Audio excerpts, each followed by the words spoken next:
네, 반갑습니다. 예수님의 이름으로 오늘 오신 여러분들을 환영하고 축복합니다. 오늘 특별히 우리가 땡스기빙 추수감사절 예배로 감사 예배로 모였습니다. 우리 먼저 이렇게 좌우 앞뒤로 보면서 해피 땡스기빙 하면서 예배 시작했으면 좋겠습니다. 해피 땡스기빙.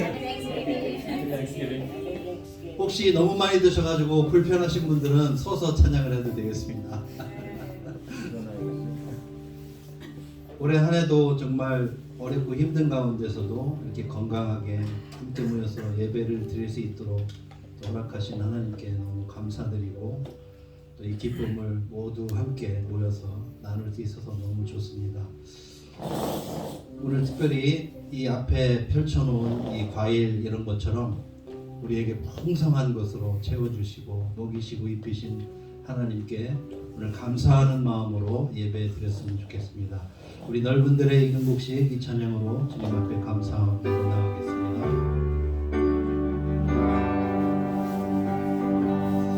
넓은 들의 이근복식 황금 물결이 지나 어디든지 태양빛 밤이 진동하노라.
주를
기도해 주시겠습니다.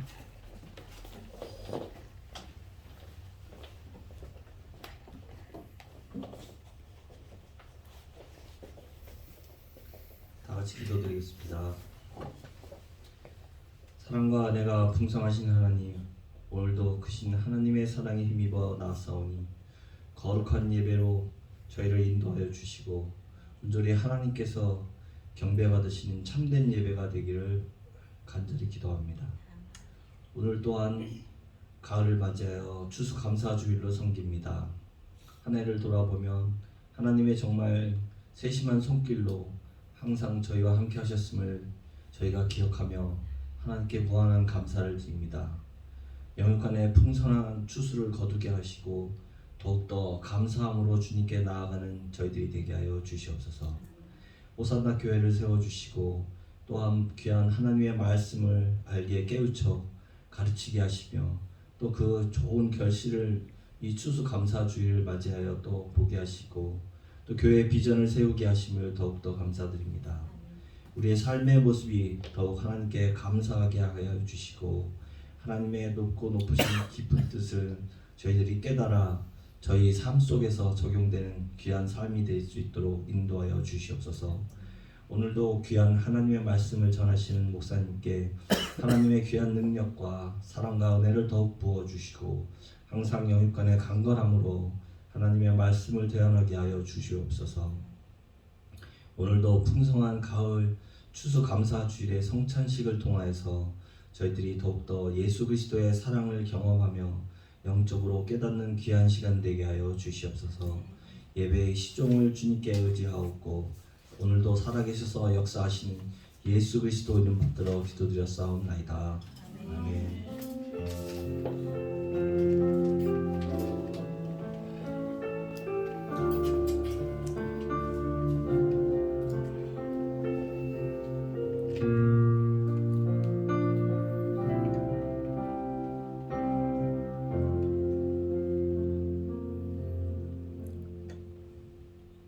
네, 오늘 하나님 말씀입니다. 하나님 말씀 신약성경 누가복음 22장 14절에서 20절 말씀입니다. 누가복음 22장 14절에서 20절 말씀.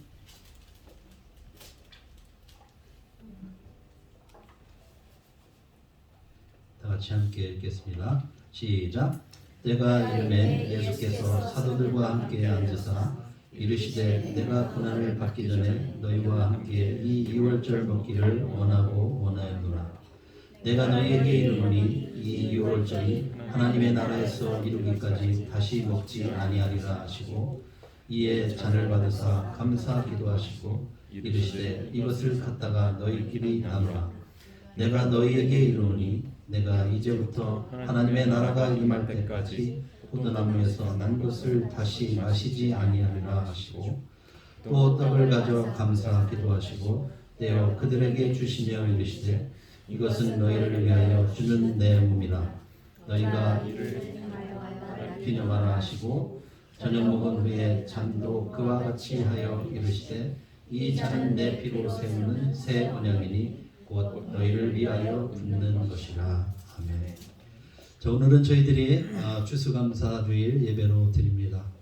1년 내내가 우리가 감사해야 되겠지만 특별히 이번 주간 특히 오늘은 많은 감사의 제목을 가지고 주님 앞에 우리들이 나왔습니다.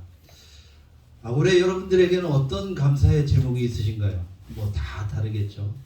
가장 보편적이고 가장 많은 감사 제목 중에 하나가 건강 아니겠습니까? 특별히 이 코로나 시대를 맞이해서 이렇게 예배에 나와서 건강한 모습으로 주님 앞에 예배 드릴 수 있는 그 자체만 해도 우리에게는 엄청난 감사가 되죠. 그리고 어떤 분은 또 그동안 여러 가지 또 문제 가운데 있었던 분은 그 문제가 올해 주님의 은혜로 해결되었다면 그것 또한 감사하겠죠. 이렇게 저마다 많은 감사의 제목을 가지고 우리가 이 자리에 나왔을 줄 믿습니다. 그러나 그런 것들은 시시때때로 바뀌고 어떤 때는 감사가 되지도 못할 때도 있고 여러 가지 그 변동사항이 많겠죠. 그래서 오늘은 저희들이 이 추수감사주의를 맞이해서 영원히 변하지 않고 또 변동될 수도 없는 아주 완벽하고 아주 완전한 그런 감사의 제목을 가지고 하나님의 말씀을 나누어 보기를 원합니다. 오늘 저희들이 성찬 예배로 또한 드리는데 성찬 예식하면은 주로 우리가 예배를 먼저 드리고 그 뒤에 조그맣게 이렇게 마치 뒤에 나오는 2부 순서같이 이렇게 짧게 드리고 마는 경우가 참 많아요. 그런데 제가 예배를 준비하면서 진짜 우리가 감사해야 될 것이 무엇인가라고 생각했을 때 이 성찬이야말로 우리가 그 의미와 또 그 하나님의 사랑과 너무나도 중요하고 너무나도 예수님께서 바라셨던 성찬이기 때문에 우리가 그 의미와 그 뜻과 우리가 그 성찬을 대하는 마음과 이런 것들을 감사 제목으로 오늘 나눴으면 좋겠다 하는 의미에서 오늘은 성찬식을 주제로 오늘 그 말씀을 우리가 또 상고해보고 생각해 보려고 합니다. 오늘 우리가 누가복음 22장을 읽었는데요. 여러분들이 성경을 펴시면 1절에 이렇게 나와 있습니다.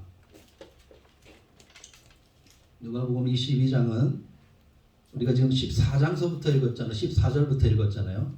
그런데 이 전체 누가복음 22장의 배경은 1절에 6월절이라 하는 무교절이 다가오매 대제사장들과 서기관들이 예수를 무슨 방도로 죽일까 궁리하니 이는 그들이 백성을 두려워함이더라 라고 기록하고 있습니다. 여러분 이 6월절에 예수님이 마지막 6월절에 예루살렘 성전으로 올라오셨는데 이 6월절 마지막 6월절을 이용해서 정말 여기에 있는 이 짧은 구절이지만 여기에는 세 부류의 사람들이 이 그룹들이 이 마지막 6월절을 이용해서 자기들의 계획과 뜻을 이루려는 엄청난 그 눈에 보이지 않는 계획과 싸움이 여기에 들어있어요. 첫 번째 보면 2절에 보면 대제사장들이 제사장들과 서기관들이 예수를 무슨 방도로 죽일까 궁리하니 이렇게 되어 있어요. 이 대제사장들은 이 성전의 최고의 리더십을 가지고 있고 권력과 파워를 가진 그 그룹이잖아요. 그런데 이들은 그거를 이용해서 예수님을 죽이려 했어요. 우리가 계속해서 사복음서를 읽을 때 예수님의 그 행적을 우리가 따라왔듯이 계속해서 성전에서 그들과 부딪혔죠. 예수님은 성전에서 내가 성전의 주인이다, 안식일의 주인이다 이렇게 계속 말하니까 백성들이 자꾸만 예수님을 따라가고 그들이 예수님을 따라다니는 통에 이제 그들의 뜻대로 이제 되지가 않는 거예요. 군중들이 막 몰려다니고 그러니까 기회만 있으면 예수님을 죽이려고 생각했고 이번 6월절이야말로 찬스다 라고 기회를 엿보다가 죽이려고 합니다. 그런데 문제가 생겼죠. 2절에 계속 보면 이는 그들이 백성을 두려워함이더라. 문제가 생긴 거예요. 왜냐하면 백성들이 예수님을 너무 따라다니고 예수님이 완전히 사람들을 몰고 다니니까 이제 밀란이 나서 자신들이 오히려 역공을 당할까봐 이제 한발 주춤하게 되고 이번 6월절 명절에는 죽이지 말자라고 그들이 결의를 합니다. 그렇게 포기하고 있을 즈음에 아주 놀라운 일들이 일어나죠. 뭐냐면 예수님의 제자 중에 하나인 우리가 너무나도 잘 아는 가룟 유다가 자기 발로 대제사장들을 찾아가서 당신들이 나에게 돈을 주면 내가 예수님을 당신들에게 팔겠다, 넘기겠다라고 딜을 합니다. 그러니까 이 대제사장들의 입장에서는 얼마나 좋은 기회예요. 전혀 생각지도 않은 기회. 그래서 그들은 계획을 바꿔서 이번 6월절에 죽이자라고 이렇게 판결을 했습니다. 또 한 그룹은 뭐냐면 이번 이 6월절에 아주 엄청난 계획을 세운 사람이 있는데 그 사람이 바로 본디오 빌라도 로마의 총독입니다. 당시에 이 예루살렘 성전은 정말 경제 특구고 황금알을 낳는 거위예요. 수많은 사람들이 와서 성전세를 내고 11조를 내고 그 다음에 디아스포라 사방에서 각 나라에서 흩어졌던 사람들이 와서 성전세를 내고 11조를 내고 또 어떤 분들은 막 그 오래된 사람들은 막 1년치를 갖다가 성전세를 내고 이 헌금을 하니까 얼마나 돈이 많이 거기에 모이겠어요. 그래서 이 로마 총독이나 관리들은 누구나 할 것 없이 그 돈을 탐하고 노린 거예요. 물론 대제사장들도 그렇고요. 그래서 이 본디오 빌라도는 이번 기회에 자신의 입지를 완전히 세우려고 그리고 이번 기회에 아주 자기의 계획대로 한번 성취해 보려고 합니다. 그래서 세 가지의 계획을 세우는데 먼저 이 예수님을 이 유대인들이 고발했는데 자신에게 온 그 사건을 다시 유대인들에게 되돌립니다. 그런데 그것도 실패로 돌아가고요. 그 다음에 두 번째는 이 예수님을 저들이 고발했는데 종교 반란으로 이걸 규정해가지고 그들이 처벌하도록 그렇게 또 계획을 합니다. 그런데 이것도 무산이 되죠. 마지막으로는 뭐냐면 이제 유월절 사명권을 이제 활용해요. 여러분들이 잘 아는 그 바라바라고 하는 죄인 있잖아요. 죄수. 그 죄수를 유월절에 이 로마가 아주 선심 쓰는 양 특사로 이렇게 강도를 하나 죄수를 하나 놓아주는 그런 전례가 있었는데 그때 예수님을 특사로 내어주는 그런 마지막 히든 카드를 꺼냅니다. 그러나 어떻게 됐죠? 그것도 무산되고 말죠. 그래서 그들은 바라바를 살려주고 예수를 죽이려고 소리를 칩니다. 여러분 이 앞전에 나와 있는 그 우리가 성경을 보면 예루살렘에 예수님이 들어오실 때 수많은 사람들이 다윗의 자손 호산나 호산나 하면서 이 나귀를 타고 오는 예수님을 환영하고 환호를 했어요. 그런데 놀랍게도 얼마 안 있다가 완전히 이 태세가 전환돼 가지고 이들이 예수님을 죽이라고 이렇게 목 놓아서 외치는 것을 보면 여러분 어떻게 그 짧은 시간에 이렇게 바뀔 수 있을까요? 그것은 성경을 잘 살펴보면 어떤 거냐면 이 대제사장들이 그들을 가난한 백성들 민중을 돈으로 매수해가지고 이제 예수님을 죽이게 소리를 지르라고 선동을 하라고 이제 선동을 한 거예요. 여러분 이렇게 되니까 얼마나 이 짧은 기간에 6월절에 많은 계획과 음모와 이런 것들이 판을 치는지 우리가 정말 알 수가 있는 것입니다.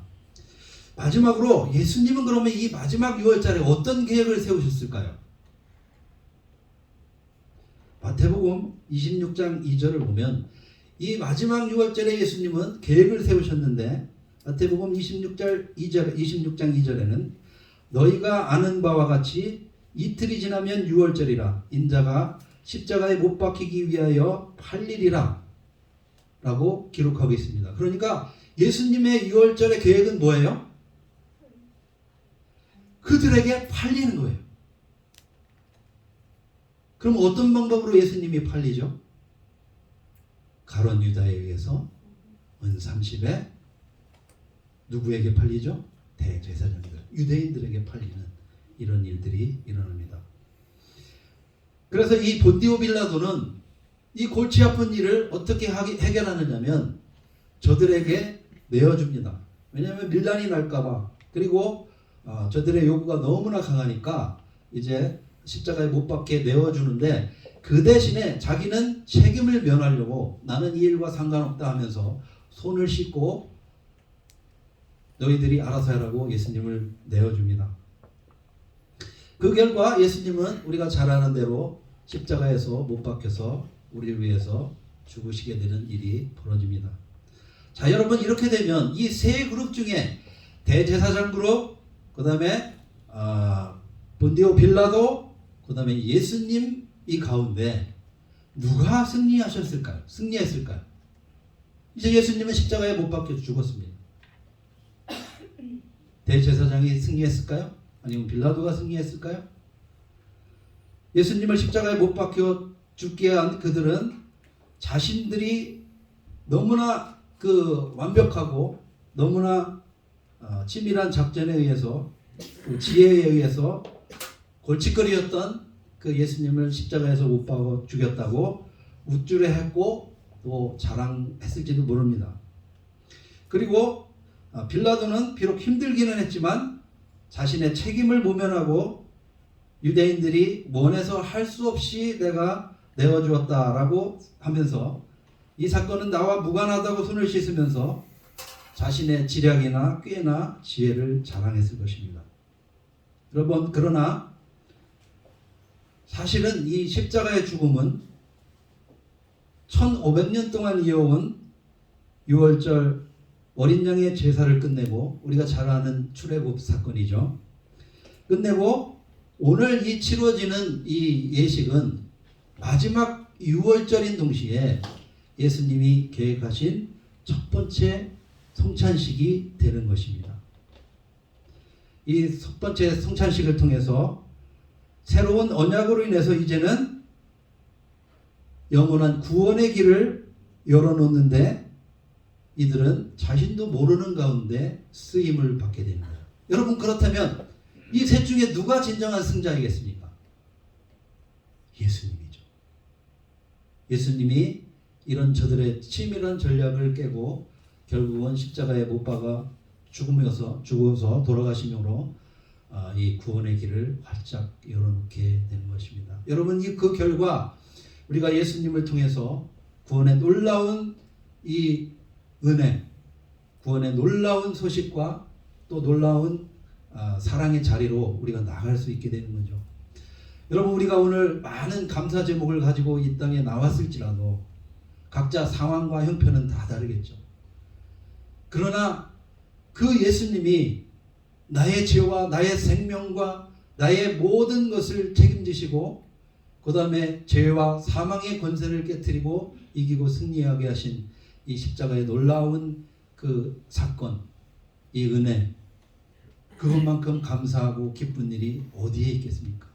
이것은 영원히 변하지도 않고 영원히 쇠하지도 않고 언젠가 이 땅에 모든 삶을 마치고 가는 그날까지 우리는 영원한 하나님 나라에 들어갈 수 있는 영원한 하나님의 자녀가 되는 놀라운 권세를 우리가 예수님을 통해서 받게 된 것입니다. 예수님의 제자들과 함께 유월절 만찬을 먹는 것은 마지막 유월절이고 첫 번째 성찬식이라고 했습니다. 그러면 왜 이 말이 성립이 되는지 우리가 생각해 보면 이 당시 1500년 전에 우리가 잘 아는 대로 애굽 땅에서 그들이 히브리 민족이 민족을 이루고 거기에서 번성했죠.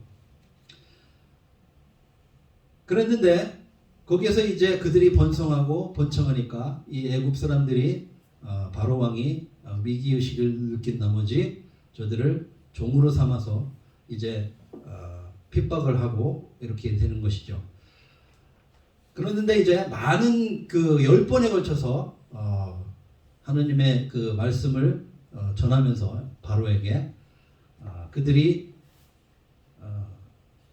그 애굽을 떠나서 이제 그 예배할 곳으로 가기를 계속 말했죠. 그러나 우리가 잘 아는 대로 들어지지 않았죠. 그래서 마지막 장자가 죽는 그런 무서운 재앙이 그 땅에 내렸습니다. 그래서 그 유월절 어린 양을 잡아서 그 마지막 그 밤에 신발도 벗지 않은 상태에서 이제 누룩도 넣지 않는 그 빵과 그 다음에 무교절 그 양식인 이 유월절 마지막 그 만찬에 음식이 들어갔는데 뭐냐면 필요했는데 첫 번째는 어린 양입니다. 어린 양을 잡았고 그 다음에 포도주를 준비했고 그 다음에 그 양과 포도주와 함께 먹는 쓴나물을 준비한 거죠. 그래서 이 양은 잡아서 고기는 구워서 먹고 그 다음에 그 피는 문설주에 바름으로 그 피를 바른 집은 죽음이 심판이 재앙이 넘어가는 그런 구원의 놀라운 사건이 일어났습니다. 이 사건의 의미는 뭐냐면 그 피를 보면 하나님의 심판이 죽음이 넘어가고 구원받는다는 사실이죠. 이것이 우리가 잘 아는 유월절 첫 번째 유월절의 사건입니다. 그러면 오늘 우리가 읽은 이 누가복음 22장에 나오는 내용을 보면 여러분 22장 7절을 한번 보겠습니다. 이제 첫 번째 출애굽 6월절 사건이 일어난 후에 이제 1500년이 된 지금입니다. 7절서부터 보면 6월절 양을 잡아 무교절날 이른지라 예수께서 베드로와 요한을 보내시며 이르시되 가서 우리를 위하여 6월절을 준비하여 우리로 먹게 하라 라고 기록하고 있습니다. 그러니까 예수님은 이제 1500년이 지난 이 마지막 6월절에 그의 제자 요한과 베드로를 불러서 그들에게 6월절 음식을 준비하여 그들이 먹게 하라고 부탁을 합니다. 여러분 아까 말씀드렸죠. 6월절 음식이 뭐라고요? 첫 번째는 양, 두 번째는 포도주, 세 번째는 순나물. 순나물은 이제 반찬이라 그렇게 뭐 중요한 것 같지는 않아요. 어쨌든 여기서 빠지지 말아야 될 것이 바로 어린 양과 그 다음에 포도주인데 이 누가복음 22장 1절에서 2절을 아까 우리가 22장을 1절에서 2절을 보면 아까 우리가 읽은 대로 6월절 양을 잡아 무교절 날이 이른지라 예수께서 베드로와 요한을 보내시어 이르시되 가서 우리를 위하여 6월절을 준비하여 우리로 먹게 하라 라고 이야기한 대로 그들이 그 6월절에 양과 포도주와 이런 것들을 준비했고 그 다음에 그것을 함께 먹을 장소를 준비한 거죠. 이렇게 1500년이 지난 후에 이제 6월절 날 그 예루살렘에서 그 다락방에서 준비된 그 성경에서는 또 신학자들은 그 방이 마가의 다락방이다라고 이렇게 이야기하고 있습니다. 그러나 어쨌든 이 6월절 음식을 준비했고 그러면 예수님은 지금 마지막 6월절에 어떤 6월절 음식 그 세레모니를 위해서 무엇을 준비했을까요? 그것은 놀랍게도 떡과 포도주입니다.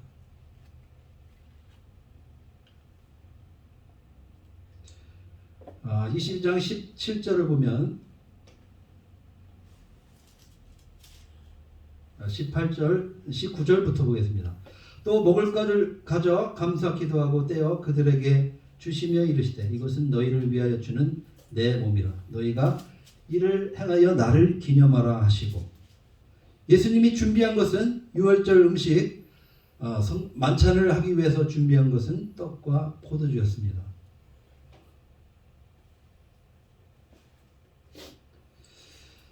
예수님 당시에 이 떡과 포도주는 일상생활에서 가장 보편적이고 일반적인 음식이죠. 그런데 왜 이 두 가지를 이용해서 이 첫 번째 성찬식을 하시려고 했을까요? 여러분 우리 그 음식의 특성이 뭐죠? 아까도 우리가 너무나 맛있는 음식을 많이 먹었죠. 뭐 터키도 먹고 터키가 아니고 햄도 먹고 그 맛있는 아까 그 뭐죠? 얌도 먹고 또 뭐가 맛있었죠 오늘? 보쌈. 네, 여러 가지 맛있는 거가 있죠. 근데 이 음식을 우리가 취하게 되면 우리 몸속에 들어가서 우리와 내가 좋든 싫든 하나가 되는 것이죠. 이와 마찬가지로 6월절 어린 양을 잡아서 구워서 먹어서 그 6월절 양이 그 유대 백성들과 그 몸속에 들어가서 그 사람과 하나가 된 것처럼 이 하나님의 어린 양 예수를 상징하는 이 떡을 먹음으로써 바로 예수님과 하나가 되는 의미가 바로 이 떡의 의미입니다. 예수님의 이 강의나 또 설교나 이런 내용을 보면 어디서 뭐 특별한 걸 취해서 하는 게 아니에요. 우리가 그저 흔하게 볼 수 있는 것들, 우리 주위에 있는 것들, 이 음식을 취해서 떡을 통해서 그것이 어린 양의 살이고 고기고 그것을 먹어서 사람의 몸에 들어가서 하나가 된 것처럼 예수님이 이제 6월절 어린 양이 아니라 하나님의 어린 양으로서 이제 자신이 십자가에 못 박혀 죽음으로써 그와 하나가 되는 이 상징적인 의미로 이 떡을 함께 나누게 된 것입니다. 그 다음에 20절을 보면 예수님이 준비한 6월절 음식은 뭐냐면 바로 포도주입니다. 그것은 피를 상징하는데 19절에 20절에 우리 다 같이 한번 크게 읽어볼까요? 20절 시작. 정령 먹은 후에 잔도 그와 같이 하여 이르시되 이 잔은 내 피로 세우는 새 언약이니 곧 너희를 위하여 붓는 것이다.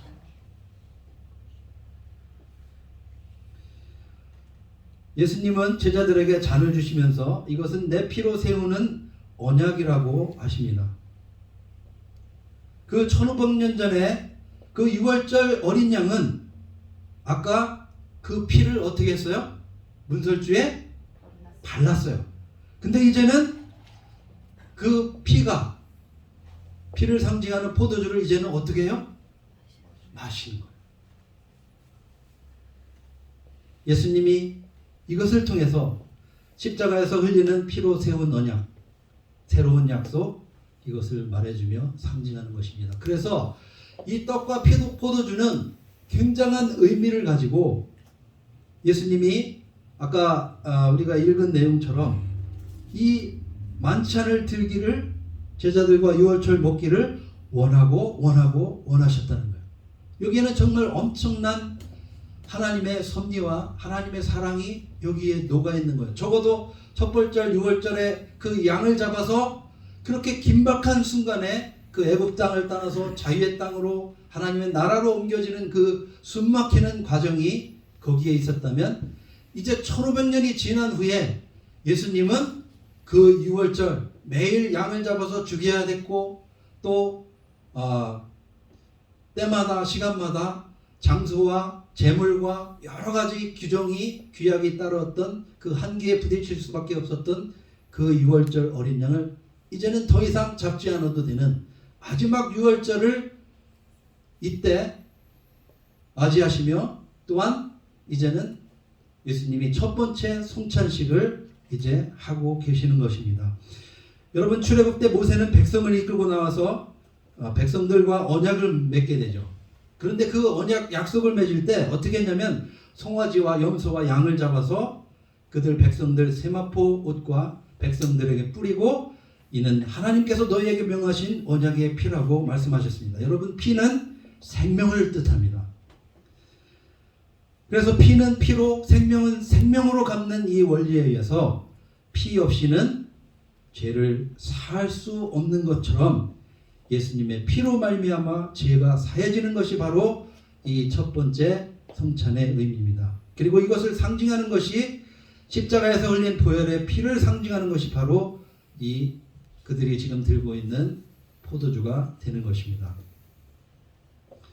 여러분 예수님의 몸과 피를 상징하는 첫 번째 성찬식으로 이 세운 피로 언약으로 세운 세운 언약에 의해서 이제 구원의 길이 활짝 열리게 된 것입니다. 아까 대제사장들과 그 다음에 본디오 빌라도는 자신들이 이겼고 승리했다고 쾌제를 부르고 또 빌라도 같은 경우는 자기가 원하는 정치적인 입장, 경제적인 이권 이런 걸 다 차지했다고 쾌제를 부르고 거기에서 교묘히 빠져나갔다고 생각할지도 모릅니다. 그러나 우리가 사도신경에서 고백하는 내용처럼 본디형은 예수 그리스도 창조주를 죽인 아주 흉악한 죄인일 뿐인 것입니다. 우리가 사도신경에서 고백하죠. 뭐라고 고백하죠? 본디오 빌라도를 고난을 받으사 십자가에 못 박혀 죽으시고 빌라도를 어떻게 표현해요? 십자가에 못 박은 자로 표현하는 것입니다. 첫 번째 유월절에 어린 양을 잡아서 피를 문설주에 바른 것처럼 그로 인해서 그 집에 사는 사람들을 살려주셨듯이 지금은 하나님께서 하나님의 어린 양 예수 십자가의 보혈 또 피를 보고 죽음과 심판이 넘어가게 하시는 것입니다. 그것이 유월절 즉 패스오버가 되는 것입니다. 하나님은 예수의 피를 보고 우리를 구원하시는 거죠. 이것이 하나님과 우리들과 피로 맺은 새로운 언약입니다. 여러분 그러나 이 첫 번째 언약인 유월절의 어린 양은 한계가 있었습니다. 그리고 그것은 완전한 것이 아니라 장차 예수님을 통해서 오게 될 완전한 구원의 상징이요 그림자인 것입니다. 첫 번째 6월절의 어린 양의 어린 양은 한계가 있었는데 그 어린 양은 어떤 한계냐? 날짜, 장소, 시간, 예물을 가지고 정해진 장소에서 정해진 예물을 가지고 행해야만 했습니다. 그러므로 많은 제약이 따랐겠죠. 그러나 그것은 이제 실체, 오리지널, 아주 완벽한 것, 새로운 것이 오면 그것은 사라져야 하는 것입니다. 그래서 첫 번째 6월절의 어린 양은 이제 사라지고 두 번째 하나님의 어린 양이신 예수님이 오셔서 떡과 포도주로 말미암아서 예수님의 구원의 사역을 지금 이루시는 것입니다.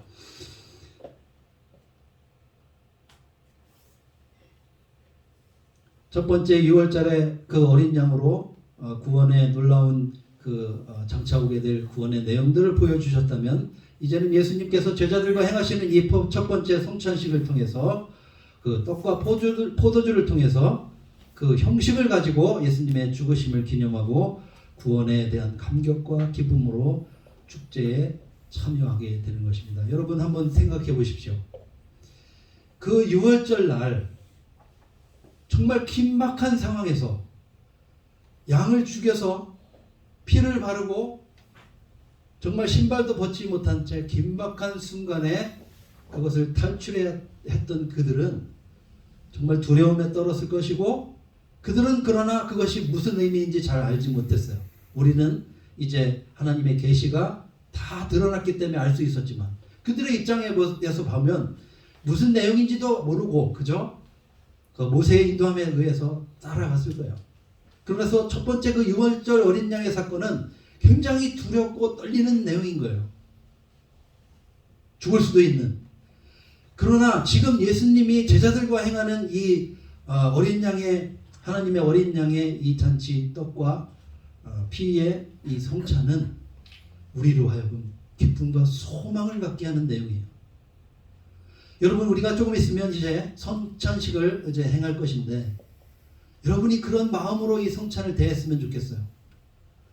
우리가 두렵고 떨리는 마음으로 그 앞에 서야 되지만 하나님은 적어도 그 제자들과 그 오고 가는 수많은 하나님의 자녀가 될 사람들에게 그 놀라운 구원의 기쁨과 소망을 주시며 기쁨과 소망으로 그 성찬을 대할 것을 말씀하고 있는 것입니다. 그러므로 오늘 우리가 드릴 때 그 만찬은 우리가 잔치해야 되고 우리가 그 죽음의 자리에서 벗어나는 놀라운 소망의 자리여야 되고 우리가 이제는 하나님과 원수되었던 그 자리에서 벗어나 이제는 하나님의 자녀가 되는 놀라운 하나님의 자녀가 되는 놀라운 권세의 아들 딸로 기록되고 기억되는 그런 세레모니라는 것을 우리가 기억하고 오늘 성찬에 임했으면 좋겠습니다.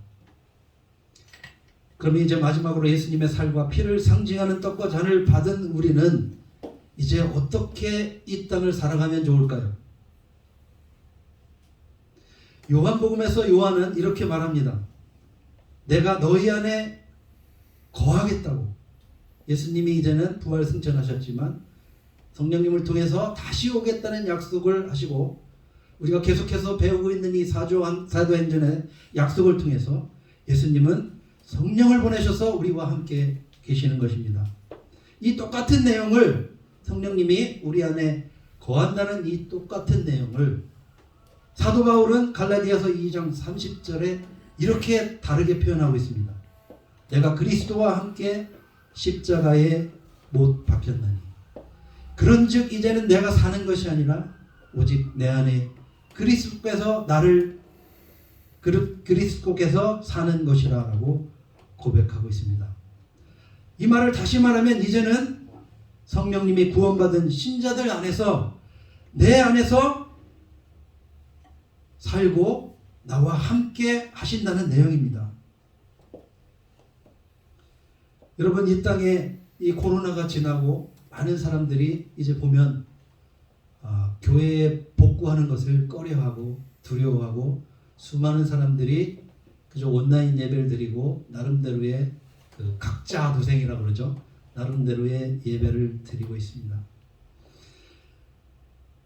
코로나 팬데믹 이후에 두 가지 뚜렷한 증세들이 세계 각곳 어느 곳에서나 일어나는 것인데 그 두 가지는 뭐냐면 첫 번째 이 외로움이 커졌다고 해요. 그 교회에 나가지 못하는 그 공백 기간이 반드시 다 좋고 편한 것만은 아니라 그것을 통해서 우리가 더 깊은 외로움과 두려움에 직면할 수 있는 기회를 더 열어줬다는 것을 다 같이 고백하고 있습니다. 또 한 가지는 뭐냐면 그런 중에서도 많은 사람들이 이제 교회를 나가지 않고 심지어 요즘에 두드러진 특징 중에 하나는 이제 어떤 신도 믿지 않는 무신론자가 급속히 증가한다고 그럽니다. 그 와중에서도 우리에게 목마름은 계속 있는 거죠. 하나님께서 우리에게 주신 목마름은 뭡니까?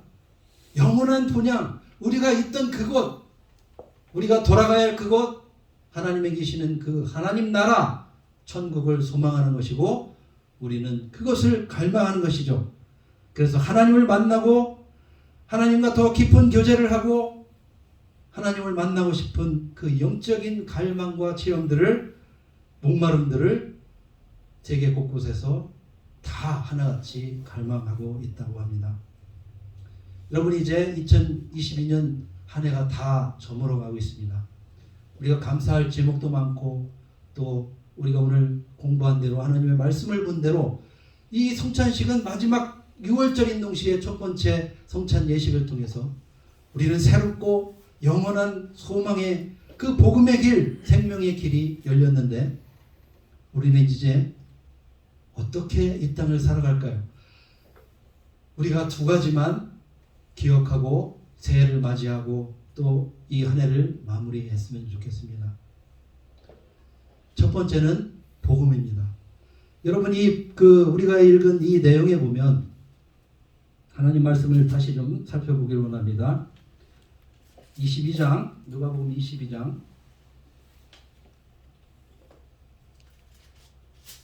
19절에 보면 또 떡을 가져 감사 기도하시고 떼어 그들에게 주시매 이르시되 이것은 너희를 위하여 주는 내 몸이라 너희가 이를 행하여 나를 기념하라 하시고 그 다음에 20절에도 나를 기념하라, 행하여 기념하라고 되어 있습니다. 이 누가복음에는 이 내용이 없지만 고린도전서 11장에 보면 거기에도 이를 행하여 나를 기념하라고 되어 있습니다.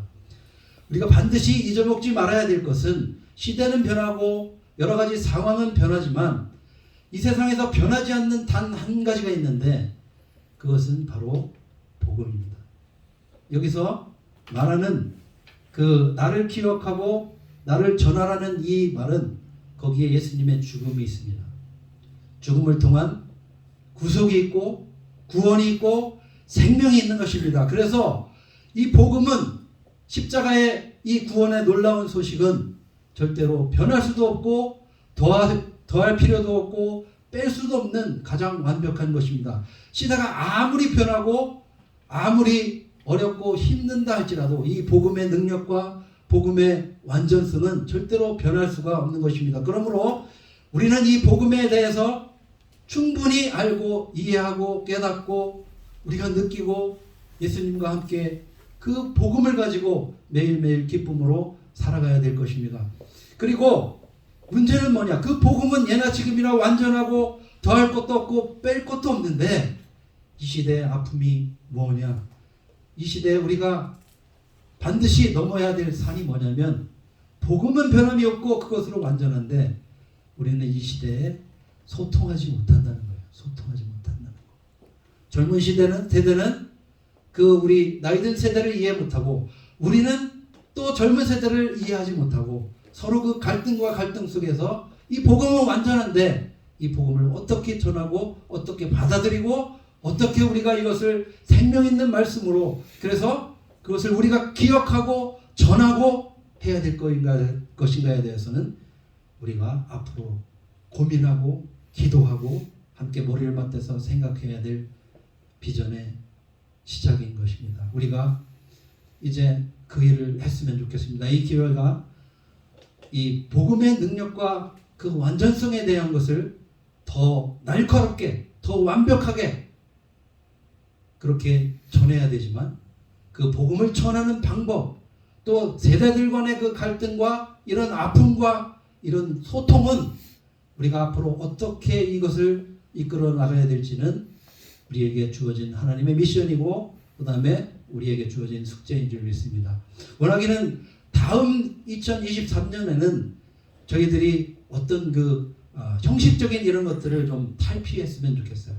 그 전에 우리가 가지고 있었던 그 고정관념, 교회, 성전 이런 거에 대한 그 복음을 가로막고 있었던 것들, 그런 것들에 대해서 우리가 마음을 활짝 열고 더 우리가 한 걸음 나가서 저들을 초대하고 저들을 대접하고 저들과 함께 먹고 함께 어울리고 소통하면서 우리가 이 복음을 전하는 교회 또 여러분이 됐으면 좋겠습니다. 제가 계획하기로는 이달에 11월 마지막에 저희가 그 구체적인 내용을 어떻게 내년 한 해를 우리가 그들과 소통하며 이 완전한 복음을 전할 것인가에 대한 깊은 성찰과 고민을 함께 했으면 좋겠습니다. 여러분 오늘 이제 성찬식을 할 텐데요.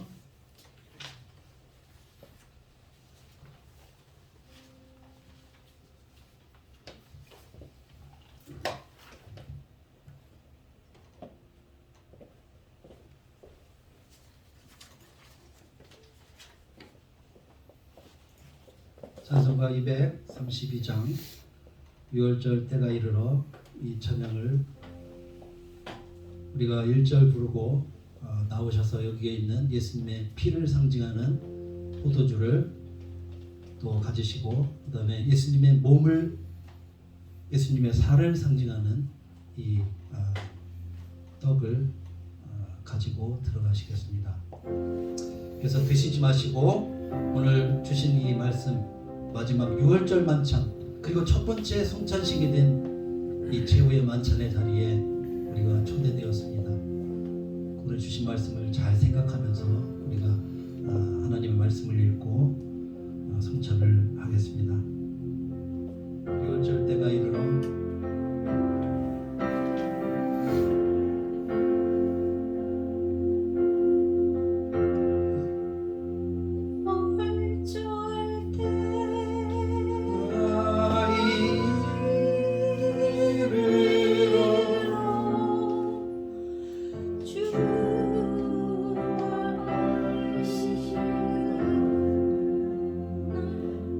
안 되겠다. 그 저기 거기에 있는 거 틀어.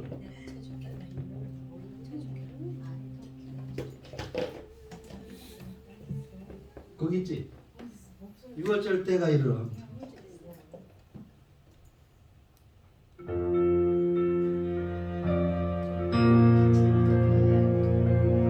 그 틀어 그냥.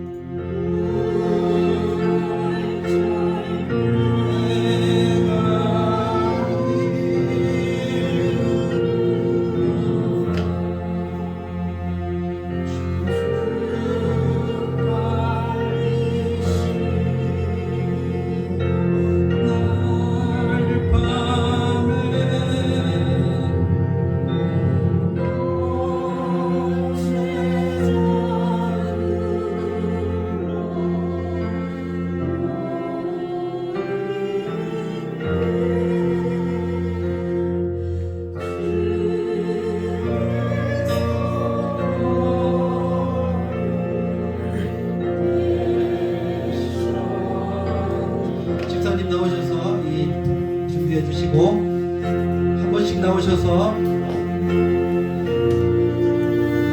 잔과 그다음에 떡을 가지고 가시기 바랍니다.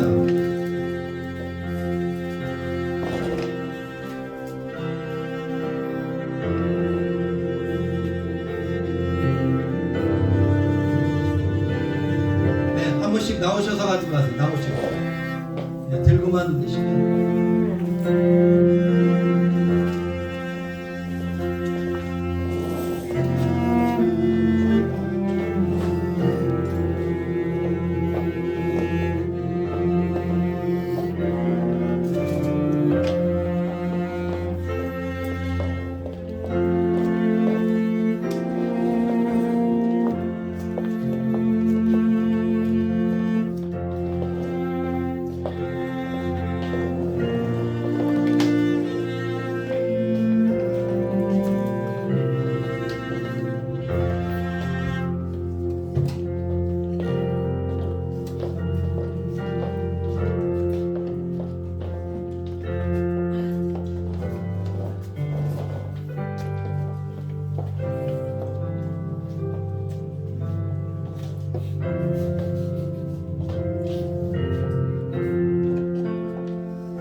또 떡을 가져 감사 기도하시고 떼어 그들에게 주시며 이르시되 이것은 너희를 위하여 주는 내 몸이라 너희가 이를 행하여 나를 기념이라 하시고 예수님의 몸을 상징하는 떡을 함께 드시겠습니다.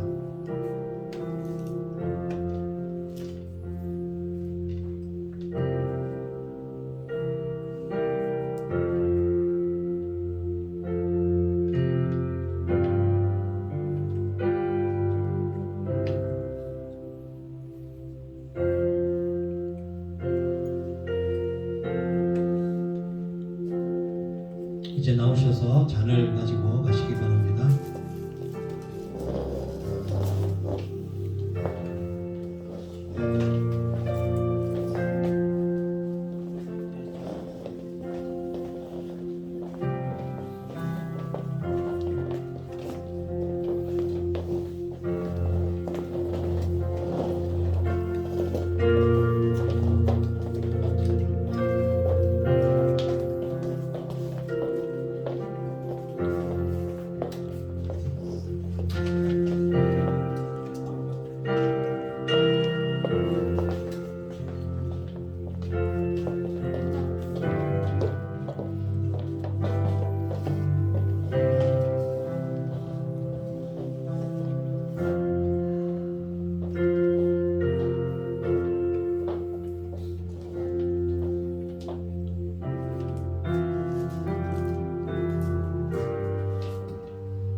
저녁 먹은 후에 잔도 그와 같이 하여 이르시되 이 잔은 내 피로 세우는 새 언약이니 곧 너희를 위하여 붓는 것이라. 예수님의 피를 상징하는 잔을 함께 하시겠습니다.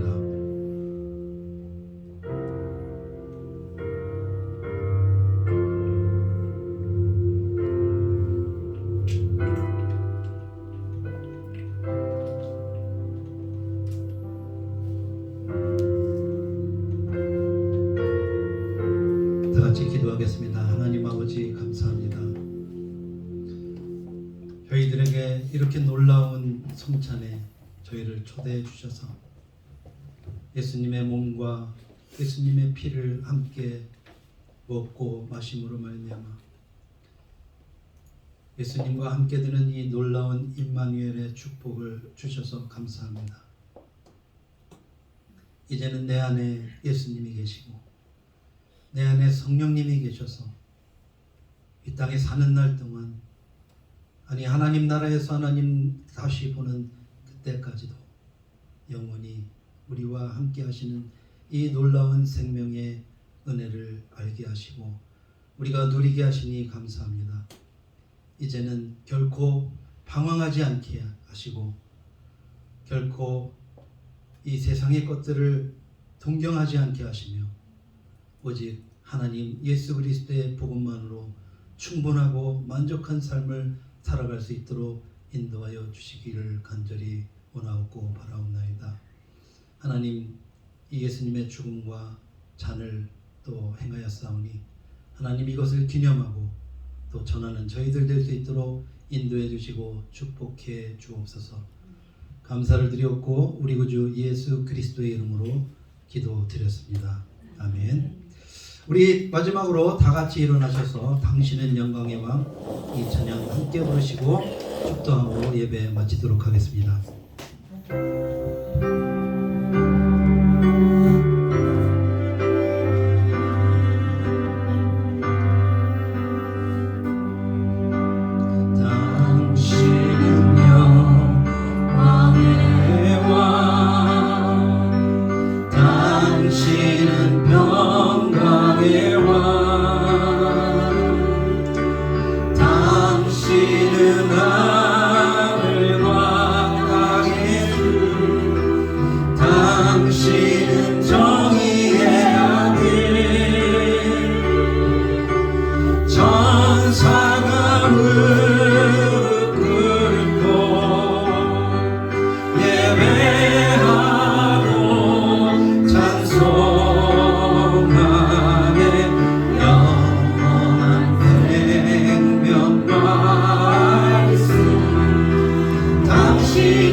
정의의 아들 천사가 물들고 예배하고 경배하네 경배하네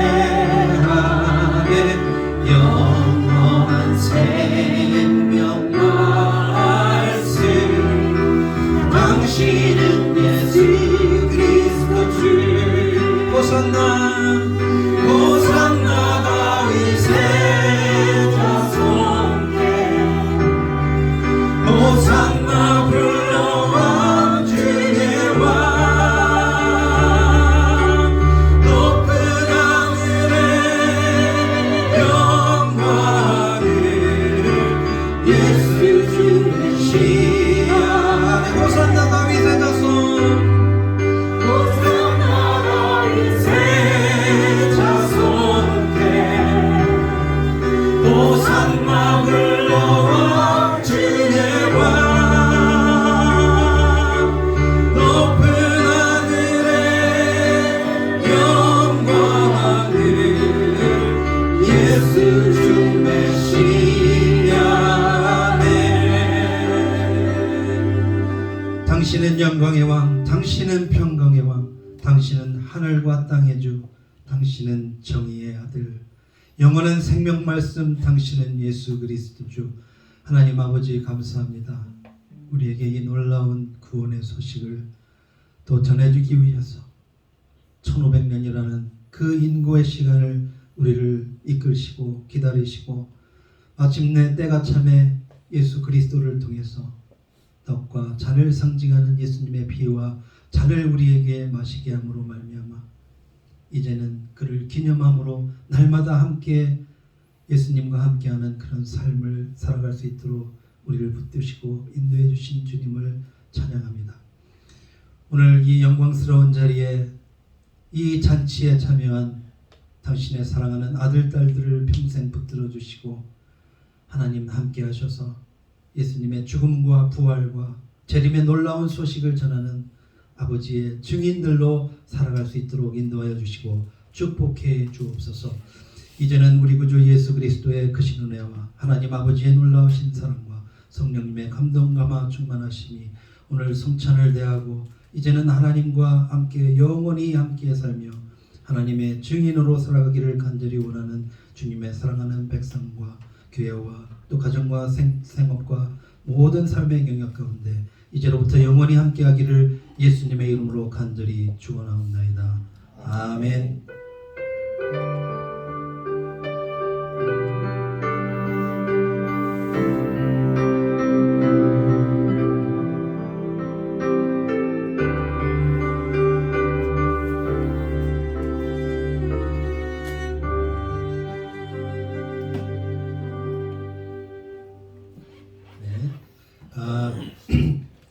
간단하게 광고 말씀드리고 마치도록 하겠습니다. 오늘 추수감사 예배와 또 성찬 예배로 우리들이 드렸습니다. 너무나 풍성한 또 음식과 또 특별히 예수님께서 그 제정하신 성찬에 함께 참여함으로 말미암아서 너무나 감사하고 또 기쁜 자리가 되었습니다.